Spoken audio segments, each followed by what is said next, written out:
This is Rita Dairit and this is Buhay Parang Life, where we discuss issues about this thing called life. Today's issue, Buhay Storyteller. But before I give you our storyteller for today, I would like to ask you, my dear viewers, to please like, share, and subscribe to our YouTube channel and Facebook page. Buhay Parang Life is under Faith Watch TV, and we have an app.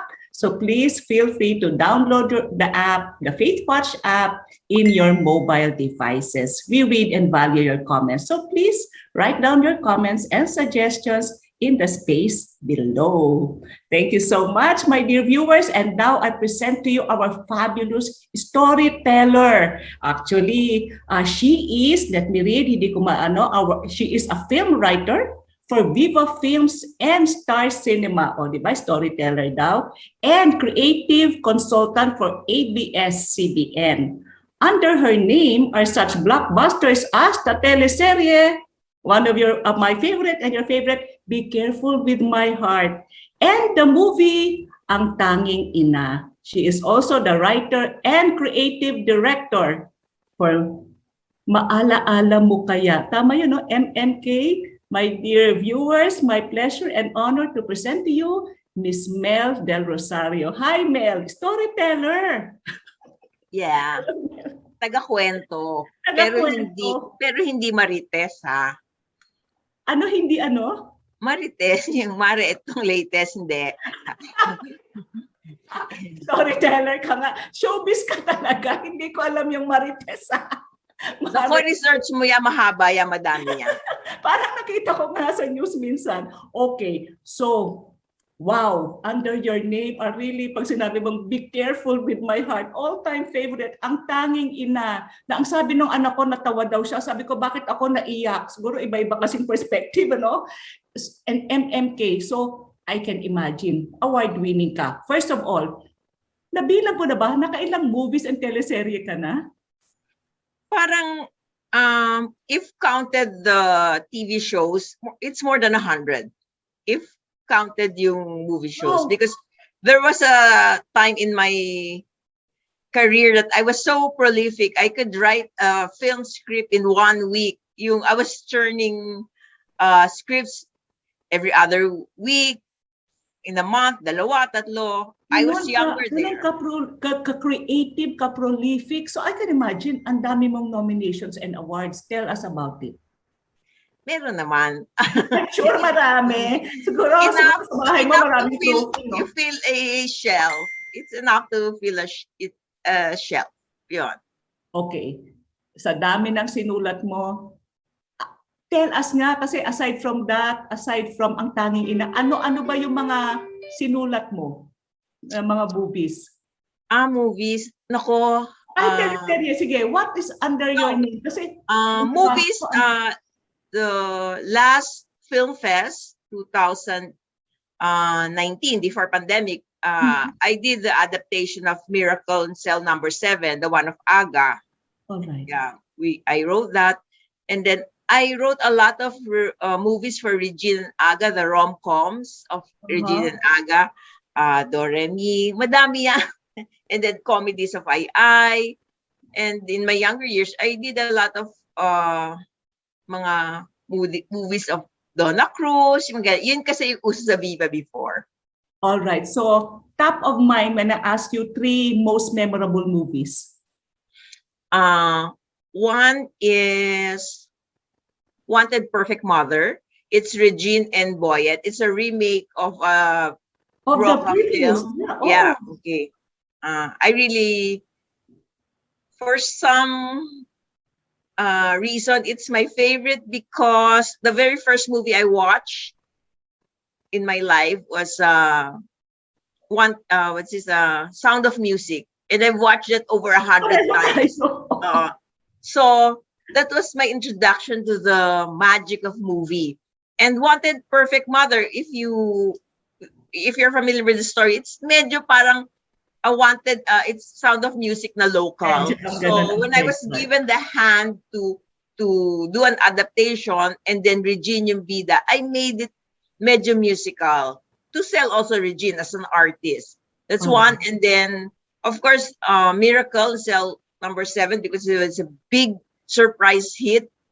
Nobody thought that people would really watch yung drama nakakayak na holiday season Christmas. So it gusto ko yung mga nakaka-break ng expectation. And one is Tanging Ina. Yes. Because when we were doing Tanging Ina, hindi pa big star si Ai noon, and then they watched it. Kasi ang humor is very relative eh. So nung pinanood ng producers, parang they were preparing themselves for a flop.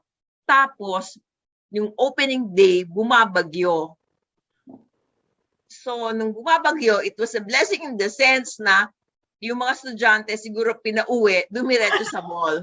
So, kaya siguro pinanood ng anak ko yan, pinauwi sila. So, ang lakas ng movie. It was another surprise hit.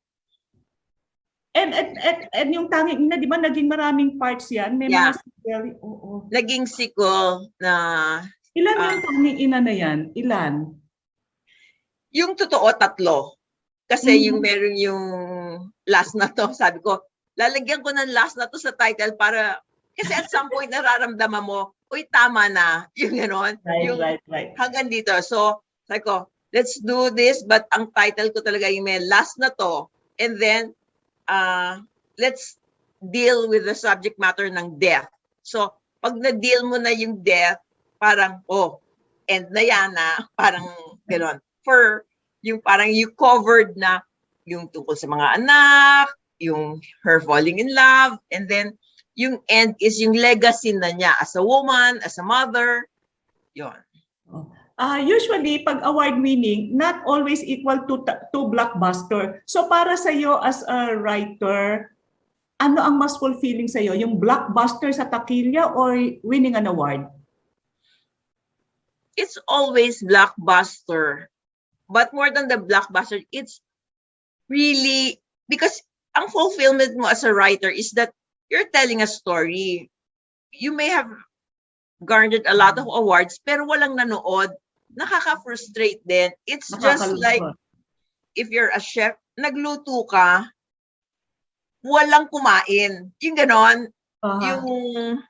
Or if you're a teacher, nagturo ka, hindi natuto yung estudyante. Top of mind, if I ask you, ano yung napakagandang pelikula na sinulat mo na award-winning pero parang konti ang nanood? Meron ba? O nag-blockbuster lahat? Hindi. Meron ding mga maybe not award-winning, but it didn't do well. But sometimes, minsan as a writer, alam mo na hindi to kikita. Pero yung producer matigas ulo, sabi ko, ay hindi to kikita. Sabi niya, bakit? Kasi walang chemistry yung bida, if it's a love story, wala silang chemistry. Hindi, ganyan, you argue. But still, you do your best. Anong ganon. So, yung mga ginagawa, parang iba-iba eh. May comedy, may love story, may romantic comedy. Ano yung pinaka-challenging isulat? May It has always been heavy drama. It's comedy. Comedy, pinaka-challenging sulat? Because sense of humor is very relative eh. Hindi kasi sigurado, maaaring natawa ang director, yung mga tao hindi matatawa. So, tapos walang exact formula. Yung maaaring formula na nag-work this time, natawa na sila eh. Hindi pwedeng ulitin. Unlike drama, meron tayong talagang maiiyak ka, bata na nawala ng magulang, ina na nawala ng anak, imposibleng hindi ka maiyak, at least matouch ka, alam mo yung nakakaiyak, merong mas universal ang standard. But humor, nag-iiba even with culture, di ba? Yung sabi na, ang taas ng humor. Meron pang ganun eh, parang, ay, ang taas ng humor mo, pang AB, ay, ang baba ng humor, may ganun eh. So, napaka-diverse natin. So, yung maalaala mo kaya, you were there for the longest time as writer, creative manager. Tell us, paano bang napipili yung mga letters? Di ba letter-based yan? Yeah. Talaga bang letters yun na dumarating? O baka naman, sinasabi ko lang letter. Sinave namin yung letters. Siyempre ngayon, iba na. The program also evolved. I handled the program for almost 20 years mga 19 years, ganyan. Nung umpisa, dumadating talaga ang sulat, sako-sako. Sako-sako? Oo, talagang sako. Tapos, pag binasa mo, ang daming, you can just categorize very, very common stories. Kahirapan. Asawa nagloko yung asawa. Yan ang very common. Yan dalawa na yan. Yung kahirapan. Ano yung basis nyo ng pagpili? Well, it has to be one, something that hopefully we haven't done before. Two, may iwan na lesson or it will inspire the viewers. Hindi pa pwedeng nagdrama ka lang, nakakayak, but it didn't inspire. And then you ask kung may letters. Ngayon, konti na lang yung snail mail. Kasi people emailed already email na ngayon We encourage them to email. But we also did yung story gathering, which is yung sa mga liblib na lugar. Oo. Pumupunta doon ng researchers and they get stories. Nag-a-announce sila, we will be here, bring your source. Then may mga pumunta, doon nila sinusulat. Oh. Nabago ang dynamics kasi kunyari, ikaw, nag-letter ka, ginawa ko yung buhay mo.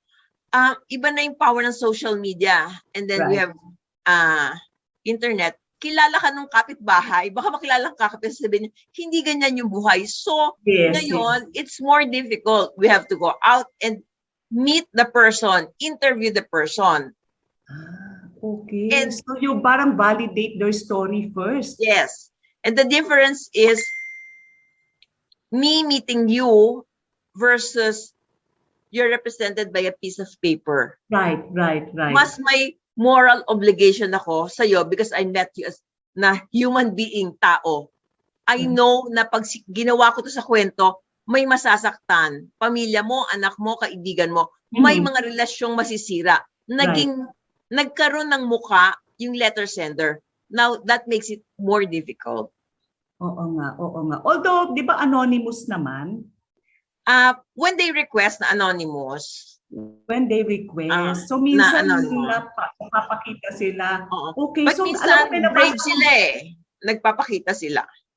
Oo nga. Yeah, minsan nga nagpapakita. Then, nagpapa-interview. Yung at the end din sila sa kwento nila. Right. Now I remember, now I recall. Okay, na may nabasa akong article, mga 10 ABS-CBN teleserye about families, na nagbibigay ng inspiration because, the unity, the resiliency of the family, and 5 of those 10 were written by you. Obviously, deliberate ba itong bakit family-oriented? Marami kang family-oriented movies na ginawa in teleserye. I think with the teleserye, it really started with another surprise hit, which is Be Careful with My Heart. Hindi naman big. Napaka-wholesome pati. And then that is a parang benchmark na people will still buy positive values. People like yung a quiet story na walang revenge, they also want easy viewing. So with that, parang pagka family or sometimes when we pitch, marami ng revenge, marami ng medyo action love story. Let's go family. Kasi ako personally, I enjoy doing family stories kasi yung dynamics ganon. Maybe because as a writer, part of ng pagkatao mo lumalabas in what you write Totoo, right. And I'd like to believe that Manjo and I, my brother and I, we really were blessed with a good family life. Kaya nakikita yun. So parang mas madali sa'yo to write about, the goodness in family life, the resiliency, kasi na-experience mo. Yeah. I don't know if Manjo told you, I was 13, Manjo was 14 when my mom got sick. That was 1975. It was a long sickness, right? Yes. And that sickness didn't break the family. It really glued us together. And we saw our father became our are a standard for a loving and dedicated husband, yung talagang he embodied pagsasama sa hirap at ginhawa, in sickness and in health. So that to me was really a blessing. He didn't leave us. He took care of the family. Naging tatay and nanay siya. Ginawa mo na ba ng pelikula yan or teleserye? Yung sarili niyong kwento as a family? Hindi pa, but there are snippets of the character of my father, the character of my brother, my mom. Yung my mom naman, even when after she got sick, she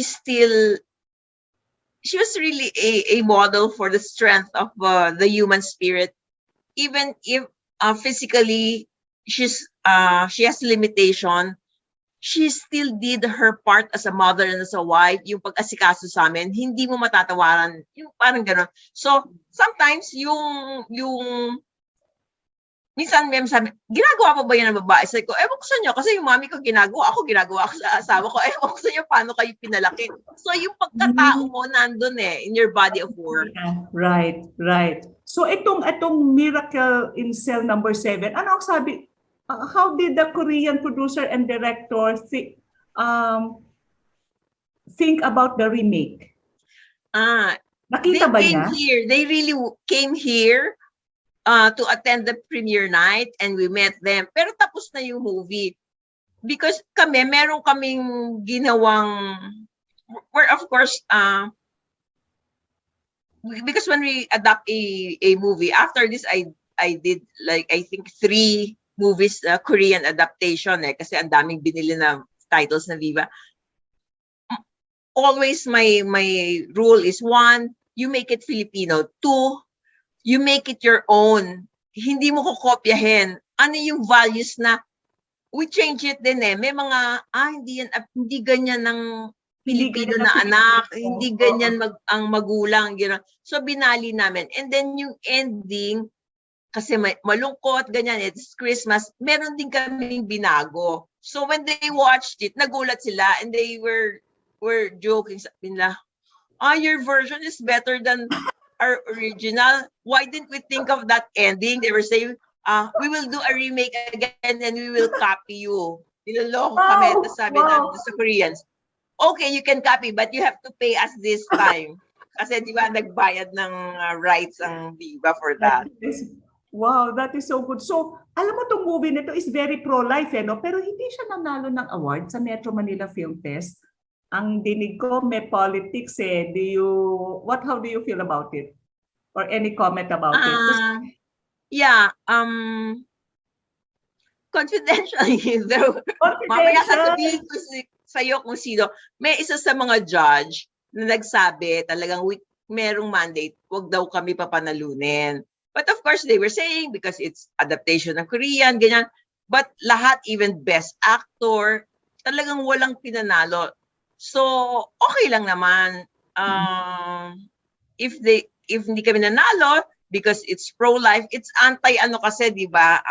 Death penalty. Okay. If iyon naman yung kapalit ng not having awards, okay lang. Because the message is strong. Iyon naman mas importante.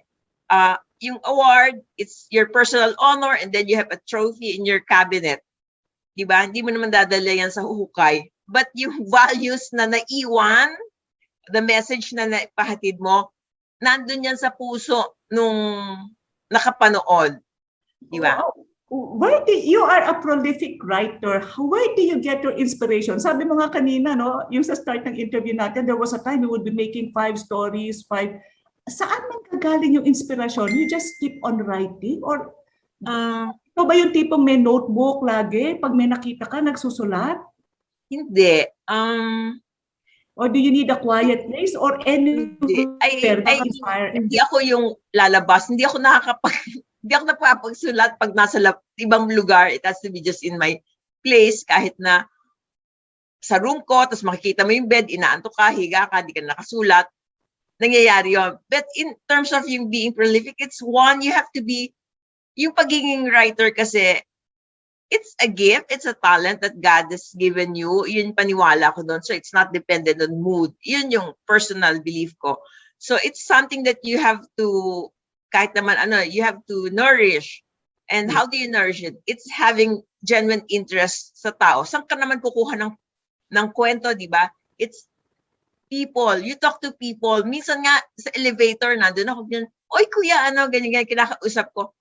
Sabi ng mga friends ko sa office, parang, Amel, paglabas ng elevator, best friend na kayo. Yung ganyan. Ako, kasi ang tagal nung from basement 3 hanggang ground floor, ilang bukas sara, yung ganyan. Yung, you have to be interested in people. Yung bang, every person has a story to tell. Hindi lang because baka merong kang mapulit dito. No. It's because tao yan eh. May kwento yan. You give importance. It's like, kunyari, sa office namin before, bago kami nawala ng franchise, yung mga guard, in my downtime, nakipagkwentuhan ako sa kanila, ganyan.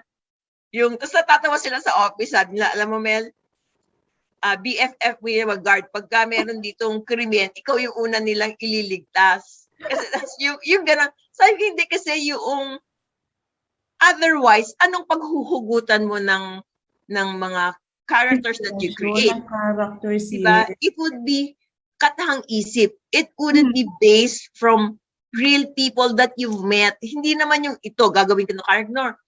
Halo-halo yung kwento, halong-halong pagkataong na-meet mo, yung gano'n, na pag nagsusulat ka, yun, siguro you get inspiration from them.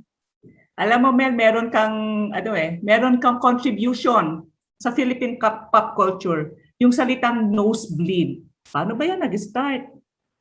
No, kasi yan, si Rufa May, ang funny lang yan kasi, di ba yung parang sa nosebleed, dudugo yung ilong, ganyan. May kwento na si Rufa May English-speaking boyfriend before, sabi niya, ate, sabi niya, pagka yung parang ang sakit sa ulo, pag nag-i-English sila, umiiwas ako, ganyan. So, ginamit namin sa isang movie, para gano'n, English speak. Pag nag-i-English na, yung literally, pinadugo nung director yun. So, that's how we came about, that's how we used it. Grabe, no? How do you feel na parang everybody uses that word and it came from you? Well, mas nagugulat ako doon sa there's a movie, Doremi, si Donna, si Regine, tsaka si Mikey. Hindi yun big hit, ha? Pero nagugulat ako dahil yung mga junior writers ko, mga students sila ni noon, yun yung favorite movie. Yun daw yung kanilang, pag tatlong magkakaibigan, Doremi daw sila. Yung gano'n, naging, well, pop culture na Doremi. Miss Mel kami yun, yung Doremi. Ako si Donna, siya si Regine, merong naging gano'n. Sabi ko, I didn't realize, ang laki ng naging reach noon kasi hindi siya big hit. Right. Pero yeah, nagagamit. So, Mel, this is a Faith Watch TV. What is the role of your faith whenever you write? May nangyari na ba that the producer asked you to write a story about something na yung ang ending, syempre sa ending lagi because the story will evolve. Pero yung ending, pero parang hindi ganyan ang sabi sa faith ko eh. Nagkaroon na ka na ba anong role ng faith mo? Your Catholic faith? Very recently, More Than Blue. It's Yassi Pressman and JC. It's an adaptation of a Korean movie. I don't want to preempt, but meron doon talaga that is something to do with suicide. Okay. So when I read the transcript and I watched the original before I accepted the project, I go, these are the things that's non-negotiable for me. This, and then suicide, sabi ko. Because in my conscience, I cannot romanticize suicide. Because baka may bagets na pag nakapanood at natuwa sa suicide. I mean, of course, I'm exaggerating. But then, it can happen. Yes, of course, you are not exaggerating, Mel. It can happen. Then because of the way it was presented, that we will be together, I'll commit suicide. So I cannot live with that. Okay. So, anong nangyari? una hindi pa ako sinagot, ganyan, hanggang umabot na sa I presented that it's also your corporate social responsibility. Sabi niya, would you want our film to be associated with a young girl or boy who committed suicide because they watched the movie? So ayun, nanalo ko. So that in itself is a major accomplishment. I was invited like last month in the University of Asia and the Pacific. They asked me something about yung parang ano daw yung power ng writer. Sabi ko, oh, do not underestimate your power as a storyteller. Then I shared with them this story. So I hope that the young content creators eventually will use yung storytelling, the digital platform. And it's so easy to tell stories now kasi nga, di ba? Yes, everybody. Shoot ka lang. Yes. Lahat mag-shoot. At nagbablog. O iba-vlog, kahit walang wawa. I-upload sa YouTube, ganyan. Use the platform, use the talent, di ba? To give positive influence and good vibes. Ang sa akin naman, kung napaka-big, si mga bagets ako, if napakalaking responsibility hinihingi to inspire, wala pa kayo doon. Sabi ko, yung wag na lang kayo magkaroon ng perwisyo, hindi na lang kayo maka-negative, okay na. Oh, may teleserye ka bang nakasalang ngayon? I'm doing one for Catherine and Danielle Padilla, and then film, mag-shoot na, the Alden and Bea Alonso. Special Memory. It's adaptation from a Korean movie, and then there's also a Taiwanese version. Nandun na yung Asian market yung exchange na ng intellectual properties. Nandun na, di ba, still remake. Yes. Okay, so Mel, to end this interview, final message to the Filipino moviegoer ba? Basta yung sa the Filipino, yung mga nanonood ng mga pelikula at ng mga teleserye. Okay. It has been a very trying last 2 years for content makers, film and television. Well, maybe times 10 for ABS, but they're still there. So, ang sa akin lang is I'm always grateful for the audience who still champion the local content. Okay lang manood ng Netflix, but iba pa rin yun sa atin. So I hope that, kasi who would really feature na mas realistic, mas totoo, mas mapuso yung kwento ng Pilipino, kundi kami rin, tayo na mga Pilipino. So I hope that they will continue to patronize Filipino films. Yeah. Thank you so much, Mel. We are grateful to you for inspiring us with your movies and your teleseries. And we are grateful to you, our dear viewers, for watching this episode. Once again, this is Rita Dairit reminding you today, haba-habaan po ang pasensya sapagkat ang buhay parang life.